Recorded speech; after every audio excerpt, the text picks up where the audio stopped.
আসসালামু আলাইকুম। আফরোজা কুকিংয়ের নতুন আরেকটা ভিডিও দেখার জন্য ওয়েলকাম জানাচ্ছি সবাইকে।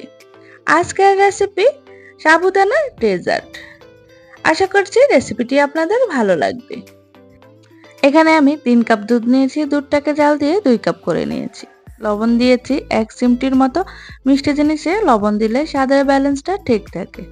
গুঁড়ো দুধ দিয়েছি 2 টেবিল চামচের মতো আর কনডেন্স মিল্ক দিয়েছি 1/4 কাপের মতো। মিষ্টিটা আপনারা আপনাদের পছন্দ মতো কমিয়ে বাড়িয়ে দিতে পারেন। গুঁড়ো দুধ আর কনডেন্স মিল্ক দুধের সাথে ভালোভাবে মিশিয়ে নিতে হবে, নয়তো গুঁড়ো দুধে দলা পেকে যেতে পারে। তো ভালোভাবে মিশানো হয়ে গেছে। এখন দুধের মধ্যে বলক তুলে নেব। আমি দুধটাকে তেমন একটা ঘন করব না। আপনারা যদি আরেকটু ঘন করতে চান তাহলে এখানে 1 চা চামচ কর্নফ্লাওয়ারের সাথে 2 টেবিল চামচ পানি দিয়ে একটা লিকুইড বানিয়ে এই দুধের সাথে ব্যবহার করতে পারেন। তাহলে দুধটা অনেকটাই ঘন হয়ে যাবে। এখানে চুলায় আগে থেকে পানি বসিয়ে দিয়েছি। পানির পরিমাণটা একটু বেশি দিয়েছি।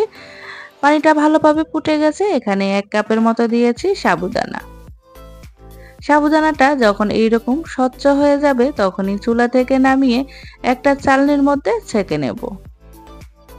তো এখানে দুধটাও ঠান্ডা করে নিয়েছি। এখন সাবুদানাগুলো দিয়ে দিচ্ছি, দুধের সাথে ভালোভাবে মিশিয়ে নেব।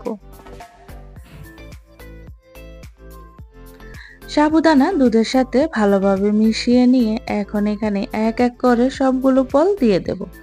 আপনার হাতের কাছে যেই ফলটা থাকে মিষ্টি ফল, ওই ফলটাই আপনি ব্যবহার করতে পারেন এই ডেজার্টে। আমার হাতের কাছে যেই ফল ছিল ওই ফলই দিয়ে দিচ্ছি। এখানে আমি একটা আপেল কুচি করে কিউব করে কেটে নিয়েছি। 1/4 কাপের মতো নিয়েছি আঙ্গুর। আঙ্গুরটাকেও আমি কিউব করে কেটে নিয়েছি। 1 কাপের মতো নিয়েছি তরমুজ। তরমুজটাকেও ছোট ছোট করে কিউব করে কেটে নিয়েছি। এখানে কাঠবাদাম আর পেস্তা বাদামকেও একদম কুচি করে কেটে নিয়েছি। এখন সবগুলো উপকরণ ভালোভাবে মিশিয়ে নিচ্ছি।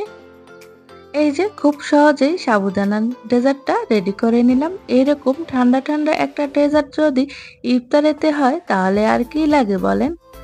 আশা করছি আমার রেসিপিটি আপনাদের ভালো লেগেছে। ভালো লাগলে প্লিজ আমার চ্যানেলটিকে সাবস্ক্রাইব করবেন আর একটা লাইক দিয়ে দেবেন। আমার রেসিপিটি আপনাদের কেমন লেগেছে আমাকে কমেন্টে জানাবেন। আজকের ভিডিওটা এই পর্যন্তই। ভালো থাকবেন সবাই। আল্লাহ হাফেজ।